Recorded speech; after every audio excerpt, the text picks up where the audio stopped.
وعلى آله وصحبه أجمعين ومن تبعهم بإحسان إلى يوم الدين أما بعد فيا أيها الحاضرون اتقوا الله حق تقاته ولا تموتن إلا وأنتم مسلمون أعوذ بالله من الشيطان الرجيم بسم الله الرحمن الرحيم وقضى ربك ألا تعبدوا إلا إياه وبالوالدين إحسانا وقال الله تعالى أيضا يرفع الله الذين آمنوا منكم والذين أوتوا العلم درجات وقال النبي صلى الله عليه وسلم Man salaka tariqan yaltamisu fihi ilman sahalallahu lahu tariqan ilal jannah. Wa qala Nabi aidan ma yuridillahu bihi khairan yufaqihu fid-din. Wa qala Nabi sallallahu alaihi wa ala alihi wasallam man arada dunya fa alaihi bil ilmi wa man arada al-akhirah fa alaihi bil ilmi wa man aradahuma fa alaihi bil ilmi. Sadaqallah wa sadaqa Rasulullah sallallahu alaihi wa ala alihi wasallam. Pertama-tama yang saya hormati Bapak Dian, Ketua Majelis Taklim Nurul Fatah. Kalau remaja ini nama taklimnya apa? Darul Mufid. Darul Mufid. Dar lembur, kampung, tempat tinggal. Mufid yang berfaedah, yang bermanfaat. Alhamdulillah. Mudah-mudahan seluruh jamaah taklim remaja di LT 8 ini ya, Allah jadikan anak-anak yang kelak menjadi orang-orang yang bermanfaat untuk semua umat, untuk bangsa dan agama. Amin ya rabbal alamin. Yang saya hormati Bapak RT, sebagian bapak-bapak, yang live juga kameramen yang senantiasa aktif. Alhamdulillah. Ya, di pengajian bapak-bapak jadi tua, sekarang di pengajian remaja jadi anak abang-abang ya. Iya. Jangan ngomong dong. AA. Iya. AA itu bisa dua. Bisa abang-abang, bisa aki-aki. Tapi ini abang. Baik. Alhamdulillah, masih dalam suasana bulan Rabiul Awal. Kita bersama dapat hadir di majelis ini untuk menambah keberkahan. Kita baca salawat bersama-sama. Ya Nabi salam alaika, ya Rasul salam salam alaika, ya Habib salam alaika, salawatullah alaika. Sama-sama. Ya Nabi salam alaika, ya Rasul salam salam alaika, ya Habib salam alaika, salawatullah alaika. Alhamdulillah. Mudah-mudahan dengan wasilah keberkahan pembacaan salawat ini Allah berikan keberkahan kepada kita semua, dan kelak pada hari kiamat diberikan syafaat oleh Nabi kita Muhammad sallallahu alaihi wasallam. Amin ya rabbal alamin. Anak-anak sekalian, suatu ketika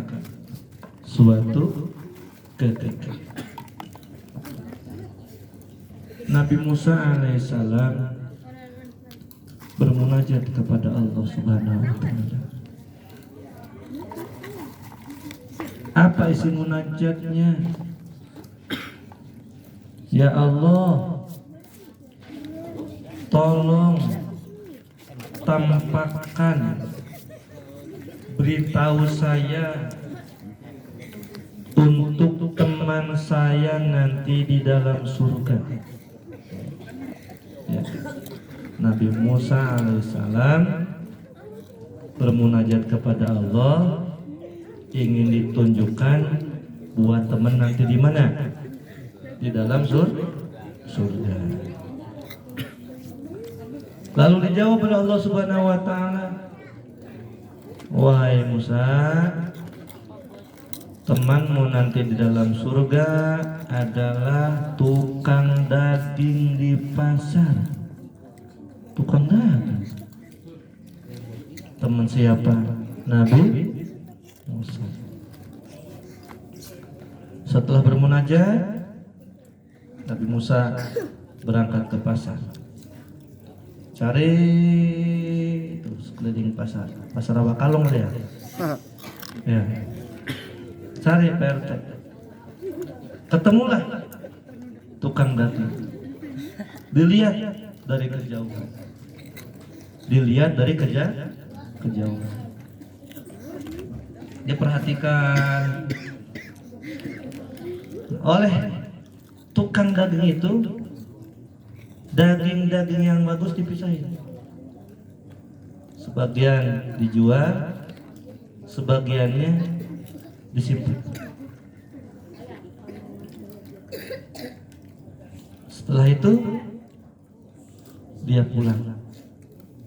Sebelum pulang, Nabi Musa menghampiri.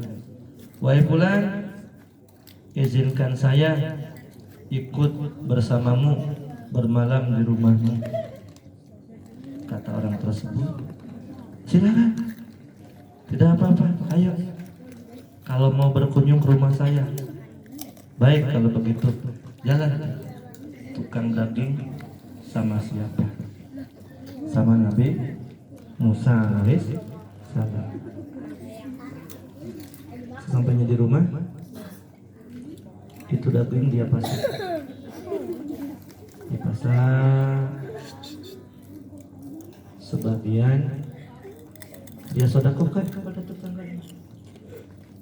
Nah, sebagian yang lain dia untuk kebutuhan dirinya, dan ternyata dia punya seorang ibu yang sudah tidak berdaya.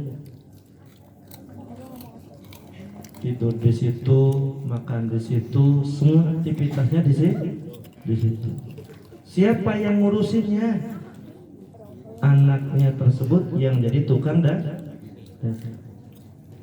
Nah, ketika anaknya sedang memasak,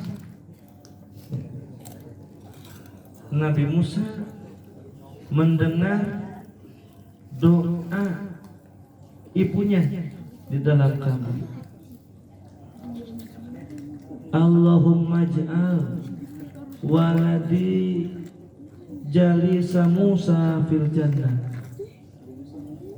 Ya Allah, jadikan anakku ini temannya Nabi Musa di dalam apa? Di dalam surga. Ini jawabannya. Kenapa Allah tunjukkan teman dia di surga seorang tukang daging? Ternyata yang menyebabkan anak ini tinggi derajat di sisi Allah Subhanahu wa taala karena anak ini menjadi anak yang berbakti kepada siapanya? kepada orang tuanya sehingga orang tuanya ridho, sehingga orang tuanya berdoa kepada Allah dan doanya diijabah oleh siapa? Oleh Allah, oleh Allah Subhanahu wa taala. Jadi jayanya seorang anak, hebatnya seorang anak, dunianya kah itu, akhiratnya kah itu tak luput dari andil peran siapanya? Orang tuanya, terutama ibu. Suatu ketika datang sahabat kepada Rasulullah SAW. Ya Rasulullah, kepada siapa saya harus berbakti? Nih, mungkin mewakili anak remaja di atas 8 nih sahabat ini ya. Apa pertanyaannya? Ya Rasulullah, kepada siapa saya harus berbakti? Tahu berbakti? Berbuat baik. Kata Rasul, ummuka, ibu. Sahabat bertanya lagi, lalu kepada siapa lagi saya harus berbakti ya Rasulullah? Kata Rasul, ummuka, ibu. Ini sahabat bertanya lagi, lalu kepada siapa lagi saya harus berbakti ya Rasulullah? Kata Rasul, ummuka, kepada ibumu. Pintar bocah nanya terus ini ya. Nanya lagi, ya Rasulullah. Dia udah nanya berapa kali? Tiga kali. Silakan. Yang sampai ngaji tua. Ya. Ini remaja gede ini. Ini pasti kelas 2 SMK. Ya kan? Iya. SMK. Alhamdulillah. Bertanya lagi yang keempat, ya Rasul, kepada siapa saya harus berbakti? Kata Rasul, abuka, bapak, ibu, bapak. Bapak mau nanya sama kalian, sama yang baju biru.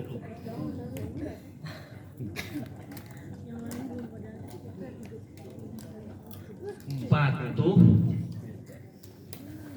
gampangan ke ibu, gampangan ke bapak.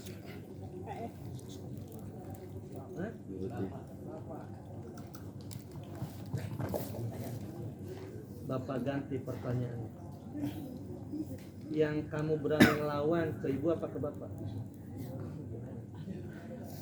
Ke ibu. Iya. Kamu. Yang kamu berani bantah omongan itu ke ibu apa ke bapak? Biasanya. Dua. Nih, abang, ibu. Ya. Kenapa? Oh, iya. Ini abang. Bapak bicara, ibu bicara.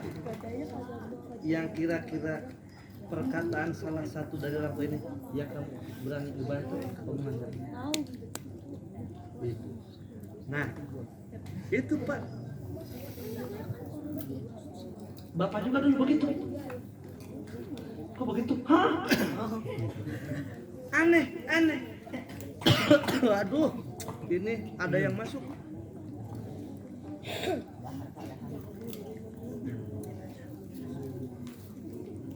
Hangat Pak ya. Tenggorokan lagi iklan. Iklan dulu ya Pak ya. Iklan komersil ya. Teh Sariwangi.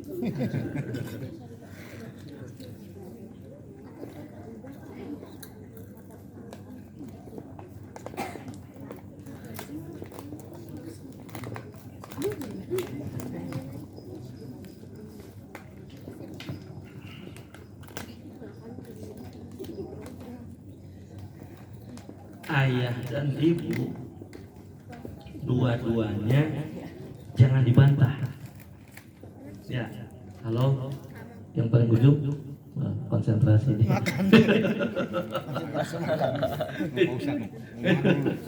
Iya, berarti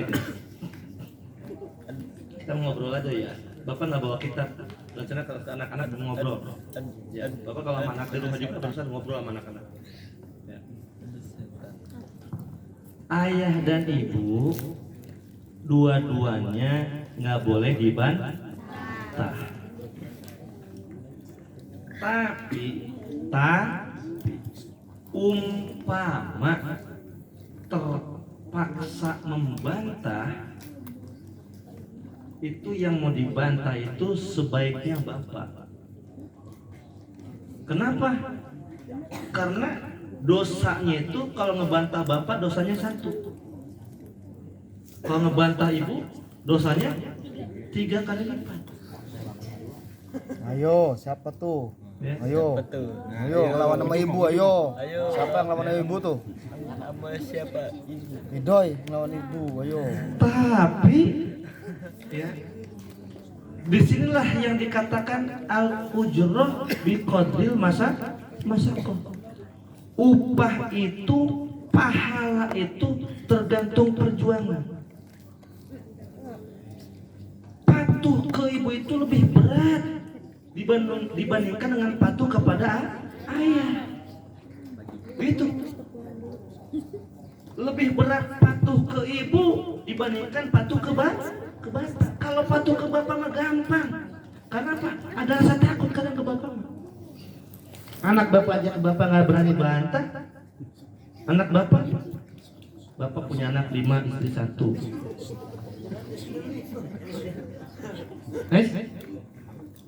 Wakil. Ada anaknya nggak di sini? Ada itu. Mana? Sebelah ujung. Jangan jadi bilangin, bukan beli doang ini mah. Nanti di stop, udah jangan ngaji lagi gitu.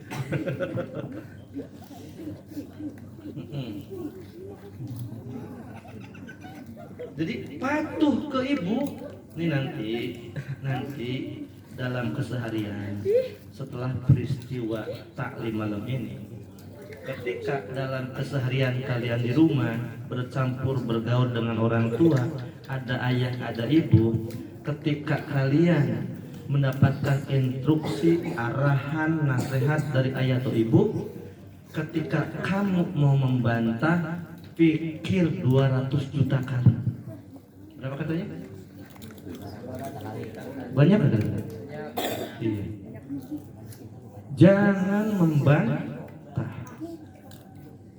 Allah berfirman, wala taqul lahuma janganlah kalian wahai para anak berkata kepada kedua orang tua kita nih bahasa itu apa? Berapa huruf? 2. Bila ada kata-kata bantahan yang lebih singkat dengan satu huruf, maka satu huruf pun dilarang. Ini contoh atau itu emang kata-kata tersingkat, terpendek yang biasa dipakai membantah. Oleh siapa? Oleh anak-anak. Lebih asik main HP, lagi asik main game Online. ya, racun tuh ya. Game online tuh racun. Itu kan pada doyan game online semua ya. Mending remaja kadang aki-aki main game online. Astagfirullah, malu sama rambut.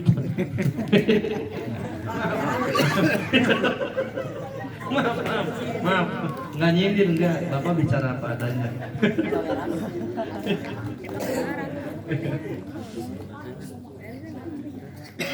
Jadi yang Bapak katakan, jangan membantah kepada siapa? Kedua orang tua. Itu adalah firman Allah di dalam kitab suci Al-Quran. Itu. Bagaimana kalau melanggar? Ya berdosa. Nauzubillah. Kalau kita membantah kepada kedua orang tua, jangankan akhirat, dunia juga kamu gak akan sukses. Nauzubillah. Tuh tadi dalam kisah, dia bukan presiden, bukan RT juga, bukan menteri, bukan panglima, bukan jenderal, bukan. Hanya tukang apa? Daging. Tahu sekolah tahu kagak? Zaman dulu mah kagak ada sekolah. Ya. Bekal menjadi pendamping Nabi Musa di dalam surga hanyalah apa? Patuh ke siapa? Ke orang tua, sehingga didoakan oleh ibunya sukses dia menjadi pendamping Nabi Musa di dalam surga. Enak di surga. Enak. Nih di sini pengen jeruk, nggak gampang. Jeruk, tuh jeruk, ya, tuh jeruk. Nggak gampang pengen jeruk. Mending buka. Satu. Ini proses terdekat dengan kita ya. Kita beli di mana? Di pasar. Belum kita ceritakan bagaimana proses mencari uang untuk beli jeruk ini. Panjang nggak kira-kira ceritanya? Panjang. Sedih dah kalau diceritain. Ya, panjang. Yang kedua, pertama kan dibeli di pasar. Yang kedua, ini jeruk emang langsung ada di pasar? Tidak. Tapi oleh bandar buah-buahan dibeli dari siapa? Dari petani. Dari apa? Dari iya, peternak. Iya, itu nanti contohnya bebek ya. Nah, beli ke siapa? Ke petani. Emang dari petani ini jeruk langsung matang begini? Enggak. Prosesnya apa namanya? Panjang. Apalagi dimulai dari prosesnya beli kebun. Wah, beli kebunnya, digarap, dipacu, dipupuk. Panjang. Tuh, di dunia tuh kayak gitu. Sama dengan pakaian yang kamu pakai. Kamu tidak pakai. Ya, ada yang ngejahitnya enggak? Ada. Ini baju satu ini melibatkan ribuan orang. Loh, kok begitu? Ada begitu. Ini sampai ke Menteri Perindustrian. Perizinannya pabrik. Itu mesin di pabrik. Dari mana? Dari Jepang. Ada proses ekspor impor. Ya Allah. Ini satu pakaian aja melibatkan ribuan orang, bahkan lebih. Melibatkan antar negara. Tuh, di dunia prosesnya panjang berliku-liku seperti hal tersebut. Tapi nanti kalau di surga, ya, walakum fi mastahat anfusukum, bagimu apa yang kau inginkan dalam hatimu. Abang siapa namanya? Pak bisa. Karmawan. Hermawan. Ini bekas gubernur Jawa Barat. Hariawan. Mirip. Iya, mirip. Hermawan. lagi duduk di depan istana dalam surga. Hermawan. Amin dia. Jadi paling senior nggak sih? Iya. Iya. Ntar lagi nikah Pak Ustadz. Gitu. Iya. Nah jomblo. Setahun lagi lah. Bapaknya. Oh gitu. Ini. Oh no. Bapaknya ini. Alhamdulillah. Iya. Anaknya ganteng Pak. Bapaknya ganteng. Wes, kumisnya nggak nahan. Dulu mama kamu tuh yang lihat bapaknya. Namanya udah nggak ada. Nah, lagi duduk di depan istananya, di depannya ada danau, duduk di depan taman yang indah. Burung di atas lewat, di hatinya Hermawan ada? Iya, saya ingat Heriawan. Iya, ngelihat burung, di hatinya pengen burung, pengen daging burung Nah, ketika di hatinya terbersit ingin burung tersebut, tiba-tiba itu burung hinggap di depan mata, sudah berbentuk hidangan mateng dagingnya, nggak perlu kompor, nggak perlu gas LPG, nggak perlu ntar meledak, nggak perlu. Itu burung yang sedang terbang tiba-tiba turun mateng depan mata, dimakan. Tulangnya dimakan nggak? Enggak. Dimakan apanya aja? Dagingnya. Tulangnya ditaruh. Habis dagingnya dimakan, ditaruh tulangnya jadi lagi, terbang lagi. Masya Allah. Otomatis ya? Otomatis. Itu pohon apa tuh? Mangga. Ini siapa namanya? Iya. Ya? Rizka. Sama lagi duduk di depan taman. Ada buah-buah. Mangga, jeruk, angka. Apa ini? Kotoran ya? Astagfirullahaladzim. Tisu.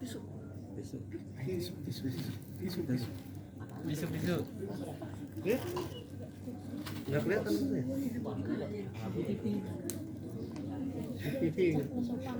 Hah? Dari siapa? Lawar. Mimpi apa aku semalam? Mana nggak mimpi? Udah ya? Lewat. Ya?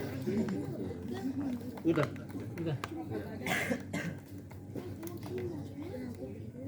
5 menit lagi. 5 menit lagi.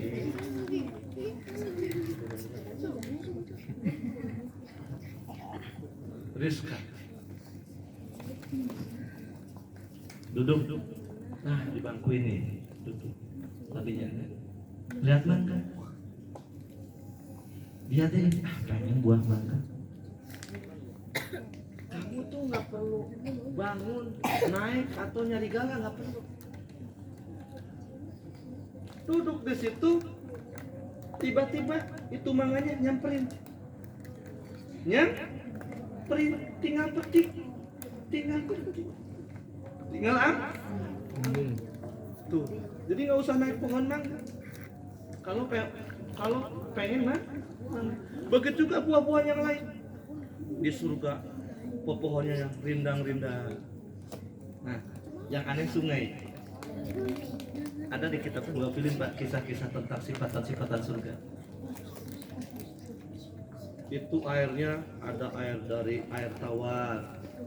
Air tawar pun rasanya manis. Ya. Air tawar pun rasanya manis. Air tawar itu warnanya seperti ini, tapi rasanya tetap manis. Ada air susu, ada air madu. Maaf, ada air dari arak juga. Tapi enggak haram. Nah, minuman keras Bapak kasih tahu sama kalian. Al-khamru, arak, ya, warharir dan sutra. Nih, man yalbas suma Man yasrob fid dunya lam yasrob lam yalbas huma fil akhirah. Sutra buat laki-laki haram tuh. Laki-laki nggak boleh pakai sutra. Begitu juga minuman keras. Kata Nabi, siapa orang yang minum arak di dunia, maka dia tidak akan minum arak di akhirat. Sedangkan ahli surga minum arak semuanya nanti. Sedangkan ahli surga nanti pakai air, pakai apa? Sutra. Berarti orang yang minum dan yang pakai sutra nggak masuk surga. Nauzubillah. Jangan coba. Begitu. Nah, sungai, Bapak cerita sungai terakhir nih. Kalau di sini kan sungai itu ke bawah ya, tanahnya lekuk.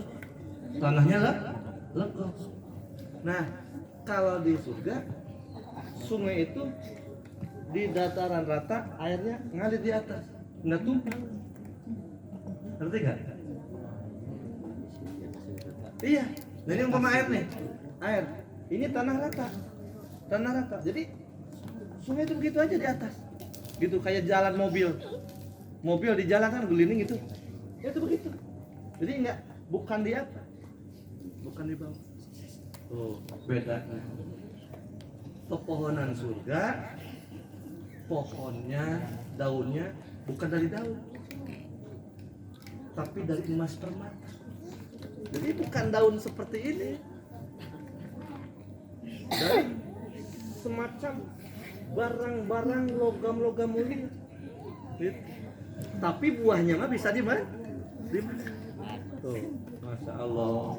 Makanya kata Nabi, nikmat surga itu mala ainun ra'at wala udhunun sami'at wala khatar ala qalbi basar. Nikmat surga itu tidak akan dapat digambarkan dengan pandangan mata, tak akan dapat digambarkan dengan pendengaran telinga, tak akan dapat dibayangkan dengan bisikan hati. Mata, telinga, dan hati kita sangat kecil, sangat sempit untuk memikirkan surga. Takkan terpikirkan, takkan tergambarkan kesempurnaan kenikmatan surga. Kenapa yang disifati mata, telinga, dan hati? Halo. Kenapa yang disifati yang akan mendapatkan kenikmatan surga itu mata, telinga, dan hati atau perasaan? Upah dari Allah. Dulu waktu di dunia, mata kita tahan jangan lihat yang haram, telinga kita lawan nggak dengerin orang yang berbicara kotor, hati kita tahan nggak berbisik dalam hal-hal yang buruk, dendam, amarah, pamrih, ria, semua ujub takabur. Dari ininya dijaga.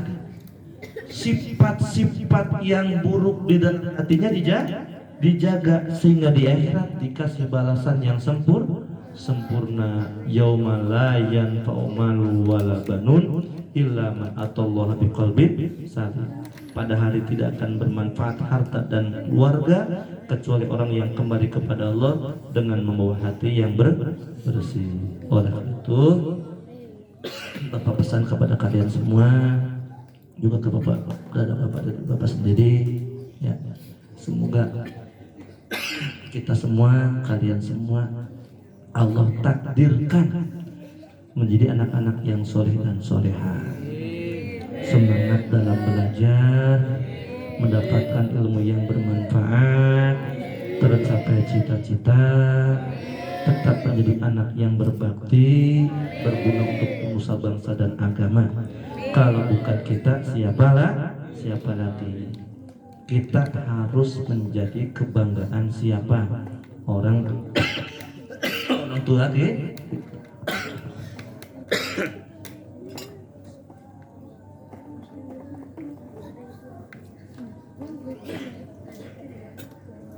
Jangan sampai kita jadi anak yang durhaka. Sayang gak sama orang tuanya? Sayang gak? Kalau sayang, jangan sampai air mata mereka mengalir gara-gara sebab akhlak dan perbuatan kita yang kurang bagus. Paham semuanya ya? Alhamdulillah, Bapak senang kalian menguatkan diri untuk hadir di pengajian. Insya Allah ini adalah baik. Ini adalah baik. Kalau kebaikan yang kita kerjakan, insya Allah hasilnya baik untuk dunia, baik untuk akhirat. Semoga kita semua diselamatkan oleh Allah Subhanahu wa taala. Amin ya rabbal alamin. Allahumma shalli ala sayyidina Habibina Syafi'ina Qaribina Abdullah Muhammad wa sallim radhiyallahu ta'ala Bismillahirrahmanirrahim. Amin. Alhamdulillah. Ya Rabbana lakal hamdu kama yanbaghi li jalali wajhika wa sultani. Allahumma salli ala sayyidina Muhammad Allahumma rabbina nabi ma'lam tanah wa alimna ladhi yakuna rabbi faqin wa faqilana qurubati lana fi dinina tawassalna bi tawassalna tawassalna bi ta'limin anta tuqul wasi'a wa tujqul aman wa aftalana futuhan arifin waj'alna minal muqarrabin waj'alna minal muhsinin waj'alna sabirin waj'al muttaqin waj'alna tayyibina tawbatan nasuha. Allahumma ja'alna wa dhurriyyatina wa talamidina wa talamidatina min ulamil amilin imam muttaqin solihin ta'in lillahi rasulih. Rabbana atina bil rahmati wa hayyi lana min amrina rasyada. Rabbana atina fid dunya hasanah wa fil akhirati hasanah wa qina adzabannar. Wa sallallahu ala sayyidina Muhammad wa ala alihi wasallam. Subhana rabbika rabbil izzati amma yasifun wa salamun alal mursalin walhamdulillahi rabbil alamin. Assalamualaikum warahmatullahi wabarakatuh.